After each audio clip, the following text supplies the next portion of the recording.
12.1 is fast approaching, and solo content has been a big part of Midnight up until this point. Probably the best solo content we've ever seen in the game. 12.1 is picking up where the Midnight launch left off. More solo content, getting even better. The best ways to play the game solo. Here it is. The best solo content has ever been. More gearing options and better rewards in patch 12.1 here from Kalani. Hey folks, this is Kalani. Patch 12.1 is almost here. It goes live on August 11th, and solo content players have more options than ever before. You'll be able to pick up more champion and hero gear from the new content on the Coiled Isle and from the updated Delve and Prey systems. There's also a borrowed power mechanic that only works for solo content players, and it provides some massive bonuses to help you clear through higher difficulties of Prey hunts and Delve runs. So let's go over all of the changes for solo content players and how you'll be able to earn even better rewards with more gearing options when compared to Season 1 of Midnight. Now before we jump in, be sure to hit on that like button and subscribe so you never miss another video. Let's do it. Let's start by going over the content options you'll have in the new Coiled Isle zone. We'll have plenty of world quests to complete as per usual, as well as rares to kill for various rewards. Their gear rewards specifically seem to cap out on the adventurer track, so they aren't going to be great sources for most players who geared up at Season 1, but they do offer other rewards like renown gains for the new reputation faction. This stuff will be good for anybody who just leveled up a character heading into 12.1. You're freshly, you haven't really geared out at all. You'll be able to go do this world content and gear out. There are special events called Curse Surges. These are multiple stage events that end in a rare boss battle. You can earn adventurer gear and various currencies, so they don't start out too great, but as you work your way through the new renown track, they do become more and more rewarding. These Curse Surges are also tied to the new weekly quest to obtain a Season 2 crafting spark, the Spark of Tides. Spark crafted gear still offers some of the best gearing opportunities for solo content players, especially early on, so you will want to get your sparks every week. Now, if the Curse Surges aren't to your liking, you can also earn your weekly spark by completing the Unity Against the Void weekly quest in Silvermoon, so that choose your own adventure style quest is still available in Season 2, and there's another new quest from Verisa to collect Fading Void Whispers, which can drop from dungeons, delves, treasures, and dangerous creatures. The two Silvermoon quests also reward you with two new campsite backgrounds, one of Silvermoon in all its glory, and the other of Silvermoon with a Void Storm in the background. Yeah, so you have plenty of options to get your weekly sparks in Season 2.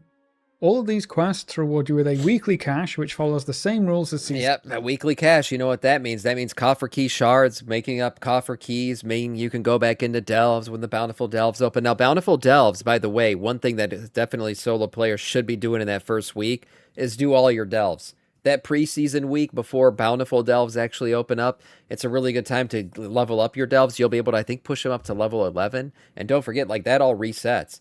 And then you also have Valera, which is going to need to level up. Her level cap's going to be up to what, like level, was it 90 or 80? I forget. But either way, it's going up. So you can spend that entire week doing delves, gathering up and getting ready for basically what will be the launch of bountiful delves on August 18th.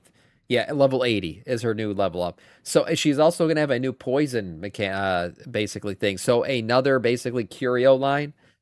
So, delves are a big part of what solo gameplay is in WoW these days. So yeah, you're definitely going to want to be doing delves in that preseason week. The first two you get per week contain a piece of veteran gear, with everyone after that mainly just providing extra currencies like crests and coffer key shards. There will be a new special assignment world only 10 levels in the preseason week. The basically week August 11th to August 18th. That's how that's going to work. But no, you can go past that after. Quest in the Coiled Isle, which offers another source of weekly pinnacle cash. Oh, you're talking about Valera. Yes, Valera is only going up 10 levels. Correct. And most other sources from Season 1 will be updated to offer Season 2 caches, so you'll have plenty of options for picking up those two pieces of veteran gear and for earning extra upgrade currencies. Nice. There's another part to this zone though. Deep underground you'll find the vaults of Atal'Utek with even more content to take part in. This mini-zone has constant world events going on. Temple patrols are small quests where you help out various NPCs. Temple strikes are public events that everyone can take part in, and those reward you with corrosive currencies. Every so often a temple incursion will start up with 20 levels. My bad. My Valera's not capped, I'll be honest. She's not capped, so I wasn't sure if the cap was 70 or 60 right now. So cap on her is 60. She's moving up. 20 levels to 80. Okay, there we go. We got it straight, guys. Thank you. Which is a larger event that needs quite a lot of people to complete it, and those can reward you with gear and more corrosive currencies. And then if you complete the incursion, an ancient foe will spawn, which offers even more rewards. This zone also contains quite a few daily quests that reward more corrosive currencies, coffer key shards, and reputation. There's also a weekly quest to complete activities in the vault, and that rewards you with a Venom Cursed Fragment. You can combine 2 of these together to create a piece of champion gear, so you'll get 1 piece every 2 weeks that you complete this quest. That's not amazing, but it is better than just another piece of veteran gear, which weekly quests have usually been restricted to. Completing this weekly quest also counts as a tier 7 reward in your weekly vault world row, so that's a nice little bonus. But perhaps the best reward here is a guaranteed Trove Hunter's Bounty map for... Yeah, I was going to say, the Trove Hunter's Bounty map's the best thing in this quest. Yep, the map too. Yes, definitely. That's the thing you're going to want to get, so that's the reason to do this quest, twice or whatever, whenever you can do it. By the way, week 1, that preseason week, he mentioned Vault briefly there. It does contribute to your first Vault of Season 2, which will reward you with Season 2 gear. So even though the season technically doesn't kick off until August 18th, that week of August 11th, whatever you do contributes to a Season 2 vault. Now, you're not going to be able to cap that shit out with like myth track gear or anything because you can't do any of the high-end shit yet. But doing delves that week will get you fill out your world tier shit to be able to give you delve-related gear from Season 2. Elves. You can use that to get a piece of hero gear every single week, so having one more option for securing that map could be very useful. As you complete content in the new patch, you're going to be earning 2 currencies, corrosive coins and corrosive souls. Corrosive coins are used to buy cosmetics from the vendors down here, including transmog ensembles, mounts, and housing decor. They're also used to corrode your spirit, which gives you a talent point to spend in the Altar of Corrosion. You can unlock various buffs to increase your damage, unlock poison abilities to dish out even more damage, reduce the damage from the venom pools in the zone. There are a bunch of random bonuses that make traversing the zone much easier, and you can even unlock hidden treasures. Spending talent points here also increases the amount of corrosive coins that you get from all sources, so you'll probably want to unlock a lot of talent points before working on the collectible rewards. Right. As for the corrosive souls, they're used in the corrosive codex, which is also tied to the altar of corrosion. Yeah, so I was the altar of corrosion. There are 12. There's so much corrosive shit in this. He just said the word corrosive like 3 times in one sentence. But these are 2 separate things. I was confused by this for a while. I'm like, okay, we got this altar of corrosion, and then we got these separate abilities here. What is this? This thing reminds me of the Titan belt. If you play through the War Within, you'll remember that belt where you got to pick a couple talents or whatever. Kind of works like that, where you're able to pick some of these. And yeah, this is like solo player heaven. I mean, basically, you got a talent tree here and this little setup here, which is going to apply to all of the shit you do in the outdoor worlds in the new zones. So that'll be nice for you guys. Which is also tied to the Altar of Corrosion. There are 12 powers or effects you can unlock in here, and each one will cost you 8 souls to unlock. You can only have 1 effect active at a time until you unlock 8 different powers, at which point you'll be able to activate 2 at a time. Some of these are incredibly powerful, but there is a catch. They're only active in outdoor zones and in delves, so they're targeted specifically at solo content players. Yeah. Unlocking these powers will make your open world content, prey hunts, and delve runs much easier, and help you push into higher tiers and earn the best rewards available. So corrosive souls are quite valuable in the new patch. Both of these systems should be warbound or account-wide, so you should only have to unlock these options once to have access to them on all of your characters. Completing content in the new zone will also be earning you reputation with the new Zuljara's Forces faction. You can unlock better rewards from Cursed Surges, like extra corrosive souls to unlock powers in the Altar of Corrosion, and daily chances for more veteran gear from the events. At Renown Rank 2, you can pick up a pair of Veteran Braces, so you should be able to grab those very quickly, and then at Renown Rank 9, you can pick up some Champion Braces to replace them. Those might be less useful if you're taking part in high-level prey hunts or delve runs. Yeah. And then, of course, we have plenty of cosmetics and collectibles like lower-themed transmog ensembles, pets, toys, and mounts. Curiously, the older reputation factions will actually still be useful, especially at the start of patch 12.1. If you played at the very start of Midnight, you probably know that each reputation faction offered a quest for a piece of champion gear Oh when yeah, I you reached remember a this. certain renown rank. Those pieces of gear are being offered Preseason, this was like the thing to do, was to get each one of these from the different renowned quartermasters. again in patch 12.1 with updated item levels. They'll only be on the veteran track this time around, but that's still item level 279 and they can be upgraded up to 295. So that's going to be great for almost everyone, and it's basically just free gear. So make sure you have the appropriate renown ranks before patch 12.1 goes live if you want some easy gear upgrades right off the bat. And then the last piece of new content related to the new zone is the Lair boss. Lair bosses are basically world bosses, except they aren't out in the world anymore. They're being shoved into a single raid boss instance, which should help out a lot with zone lag, but that doesn't make this raid boss any harder for solo content players to access. We'll have a world quest on the map, so it's super easy to find the entrance for the raid. When you walk up, you'll be given a difficulty screen just like Delves, and if you pick world difficulty, that's basically the world boss version. You enter a shared instance with other players looking to do the world difficulty, and you can just go straight into killing the boss. So this is actually easier than it used to be. I mean, technically not solo content, right? I mean, you're joining a raid basically to do it, but it is still kind of solo because you don't really got to talk to anybody or do anything. The thing's going to group up for you, and then you're just going to go in and do it. You don't have to sign up for a group or anything like that. Just enter on world mode and wait until your group has enough players. The loot from these lair bosses is also not warbound anymore, so you should have a chance to get gear you can actually use on the character you're killing the boss on, and you can take in as many characters as you want to try and get some easy gear. It's not just open world content though. Delves have changed quite a bit as well. We'll have two new delves to explore, Coiled Isle and the Ring of Glory. Both of them are on the Coiled Isle and they're decently fun from what I've tested. There's one particular Coiled Isle variant where you get to run around on a turtle with some crazy weapons, and that's not only very fun, but it's actually an incredibly quick delve to run too. We'll have a new Nemesis delve to take on, and this time the special achievement and title is available for the entire first week, so you'll have a lot more time to join the Hall of Fame for the Nemesis kill in Season 2, if that's something that you're interested in. I will say, like, my favorite thing that has come out of delves, and I think delves overall were just a great add to the game, even though I don't do them as often now. I think they're fun. They're great solo content, like that perfect like 15 to 10 minute slice of time. If you have that in the day, you go run a delve and you feel like you're still getting stuff. You're getting crests. You're getting everything that you need out of them, especially once the season kicks off. But the delve nemesis boss is my favorite thing. I freaking love it. It's such like a fun solo piece of content. You can do it not solo, but to do it, the double question mark a nemesis boss solo to me is just such a fun challenge. It's like Mage Tower-esque. Right? Because it's like a legitimate challenge. You go in there over and over and you feel like you're learning it, you're getting better. It's I don't know. I've really enjoyed the Nemesis bosses. Last season was too easy. I mean, me walking in there one shot and you guys all sell it. I know. I'm too good.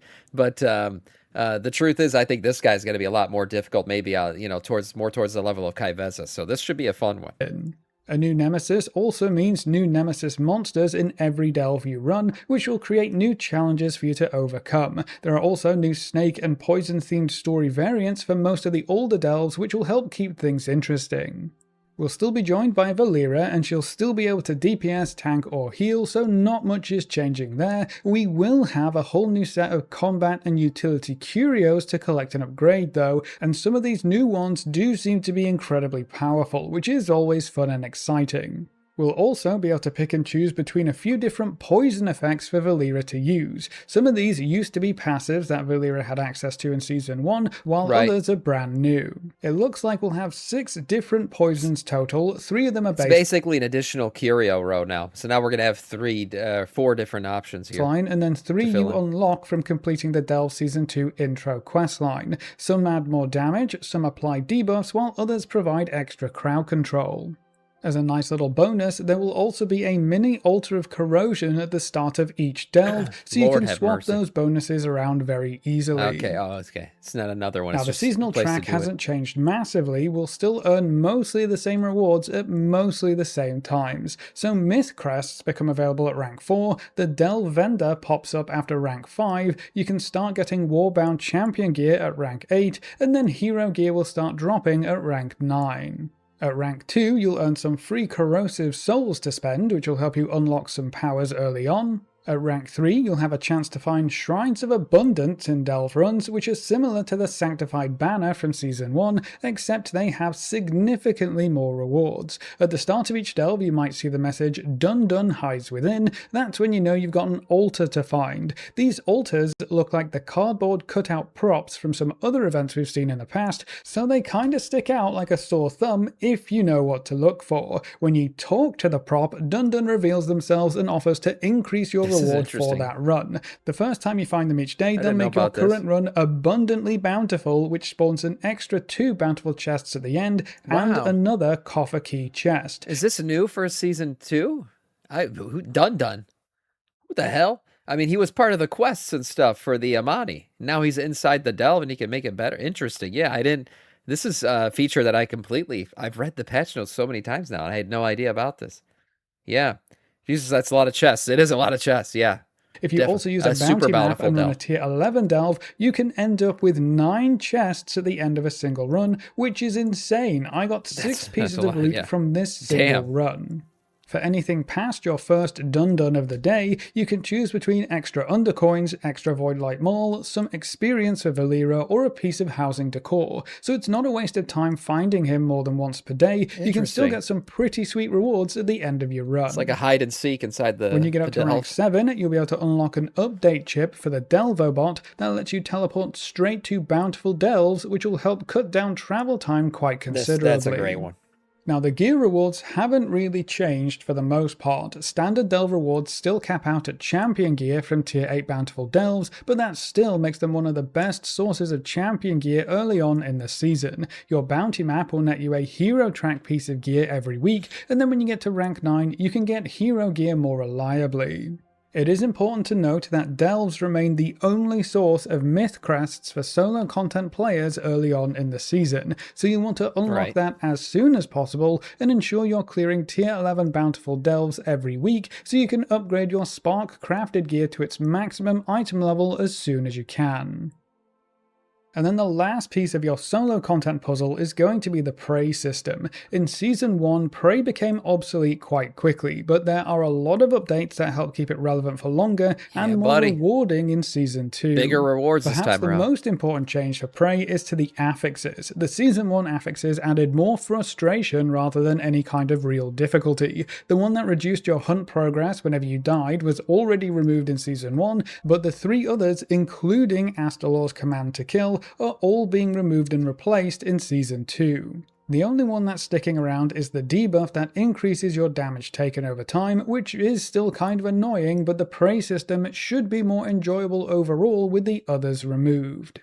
In their place, we'll have new snake and poison themed affixes. Pack Ambush randomly spawns a couple of extra mobs while you're in combat. Exploding corpse snakes is exactly what it sounds like. Corpses can explode in a little AoE and spawn small snakes, and Toxic Snare throws down a handful of nets that slow you and deal damage. So you don't have to deal with anything outside of combat. There are no timers or timed abilities. These are better than what they started with on Season 1, so that's good. And none of these should get you... Astalor gonna keep giving us anima? Yeah, I mean, you know, what's going on there? Sure does look like anima, doesn't it?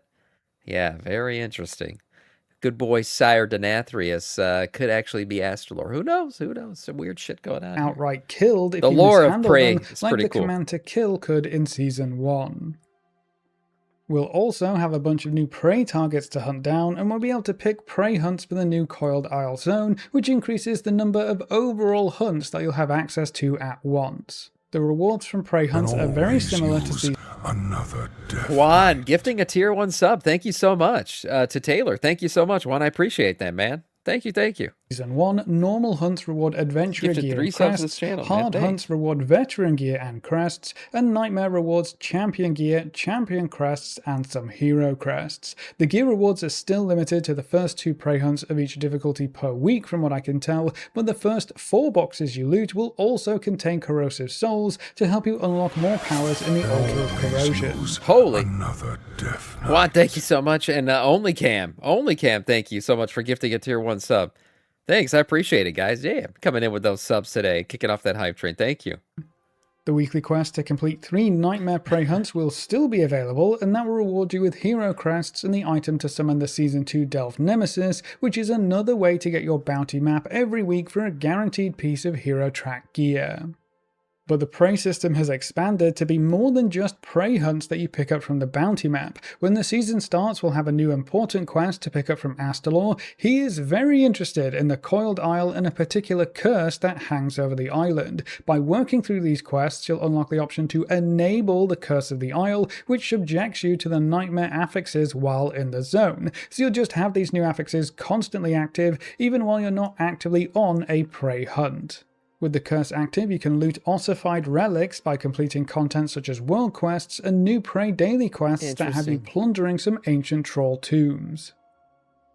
You can use these ossified relics at haunted braziers to summon a special boss called Ralkala, Terror of the Isles, who drops crests and other currencies. There doesn't seem to be any gear rewards from this activity from what I can tell, but it may end up being one of the best ways to farm crests as a solo content player if a lot of folks are contributing relics to summon the boss over and over. You get more rewards by contributing relics yourself, so you have to actively contribute if you want this to be worthwhile. Progressing through the prey quests also unlocks a portal between Silvermoon and the Coiled Isle, which is the only fast travel option back and forth that I know of right now. So if you don't want to spend time flying all the way back and forth from Silvermoon to the Coiled Isle, you'll absolutely want to complete the prey quests as early as possible. Now, perhaps the most interesting update for Prey isn't just for the Prey system. As you work your way through the new... By the way, I think the Prey system does lend itself to some PvP. I think they should do some iteration on the Prey system to bring back some world PvP stuff. Do you guys remember when, I think it was in BFA, there was like a thing that used to show up as a skull. Like if somebody killed too many of the other faction, they would get like a skull on themselves on the map. It would like mark them for everybody else to see. And it was like basically putting a bounty on their head, and then the other faction would try to go out and kill them, and you'd get more rewards if you killed them. I don't know why the prey system hasn't been implemented in that way.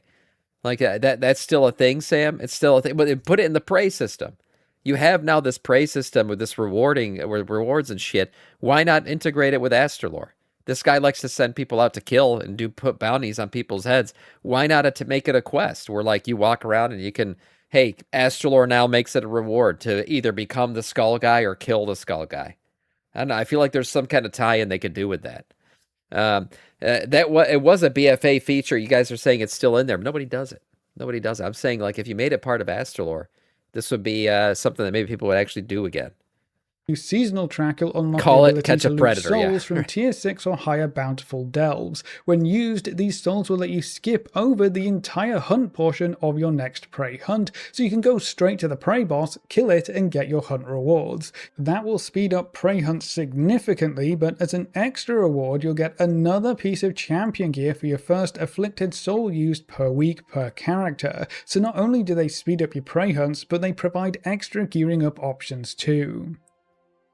It's not just extra champion gear though. When you get to rank 9 on the prey track, you'll be able to loot tormented souls from bountiful delves instead. They do the same thing, skip over the hunt portion of your prey hunts, but they reward one piece of heroic gear for the first soul used per character per week. So the prey system can reward you with hero track gear in Season 2, which it could not do previously. That should keep the system more relevant for longer, and it gives solo content players one more piece of hero gear per week to help them gear up a bit faster. The only problem I see here is that it's all the way up at rank 9 in the seasonal journey, and if the prey seasonal progress remains locked at 1 renown point per week like it was in Season 2, that means you won't reach rank 9 for potentially 2 months into the season, by which point you might not even need the hero gear anymore. So fingers crossed we'll be able to progress a bit faster this time around.